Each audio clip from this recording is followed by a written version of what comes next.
Hello, my name is Carolina Fleischman. Welcome back to my channel.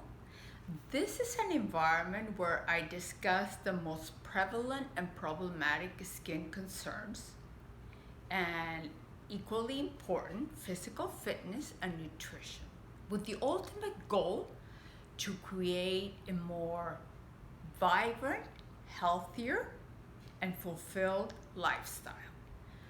Today I will be discussing the term acne rosacea, which is actually an incorrect term because acne is one disease and rosacea is another disease. What they have in common is that they're both inflammatory and they both have no cure. But we can certainly make it look like you've never had them before. The acne lesion tends to be in the perioral region. And in rosacea, the lesions are along the cheek and they go up to the scalp. And sometimes they can go down the neck and the chest. With rosacea is a vasomotor instability disease where the blood vessels are designed to expand and contract.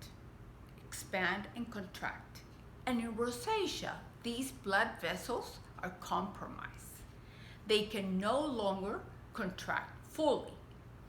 So therefore, we see that flushing and blushing that we see typically in rosacea. And we see those dilated capillaries that are called telangiectasia.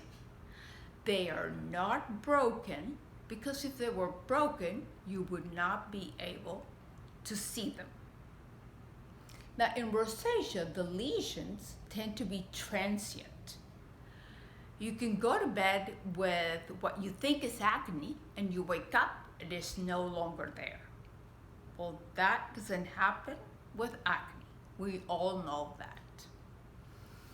The underlying cause of rosacea is due to the cathelicidin protein, which is an inflammatory protein. Actually, it's a very good protein and we need it to heal wounds. We all have it. In rosacea, the cathelicidin protein is produced for no reason, with no wound to heal. And what happens is people have different triggers. For some people, it can be alcohol. Others can sit in a stuffy room, and that can be a trigger. They start flushing and blushing. Spicy food. And this is all due to the blood vessels not being able to contract sufficiently and due to this cathelicidin protein. Now, the very same products that we use to treat acne, we can actually use in rosacea, but they work in different ways. We can use retinoids, we can use glycolic acids, and certainly azelaic acid. Azelaic acid is sold by prescription to treat rosacea. And also, what we recommend is, I know you have heard of the drug Oracea, which is prescribed for rosacea, which is actually 40 milligrams of doxycycline.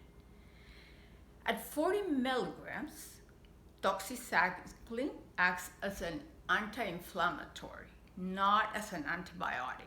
So you can be on it for longer periods of time. Another way you can tell the difference if it's acne or rosacea, when you get really close and you have a red spot, if you see telangiectasia or those dilated capillaries, then you know it's rosacea. But furthermore, if we were to biopsy a lesion, an acne lesion, and in rosacea lesion, it would be two different situations. For acne to take place, we need a microcomedone. And in a rosacea lesion, there's no microcomedone, no cells sticking together, no P. acne bacteria involved. Those lesions are strictly from inflammatory causes. And they both can certainly be prevented. Rosacea is all about diagnosing. There's about 60,000 Americans that suffer from rosacea, and perhaps even more because it very often goes undiagnosed. And the problem is that rosacea is progressive. When you get to the secondary lesions, we know it's progressing. And that's when you actually think it is acne, because those secondary lesions, they look very much like acne, but they're not. So the best thing we can do is to get it treated early. Because if rosacea also is left untreated, it can go up to the eye, and sometimes it is as severe as causing blindness. So remember, the term acne rosacea is not a term. There are two different diseases that are treated actually with the same products, but they're two different causes.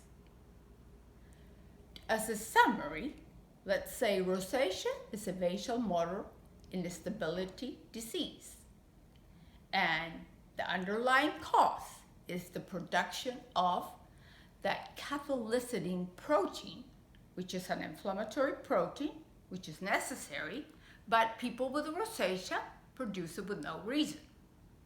And the treatment is the same.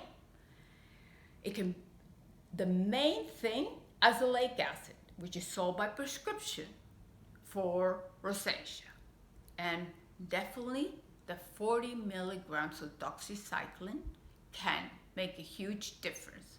Actually, benzoyl peroxide is a great anti-inflammatory that works wonders with rosacea.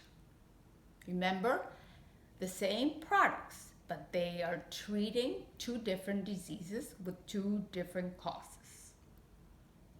I hope this has been helpful and it has clarified this term.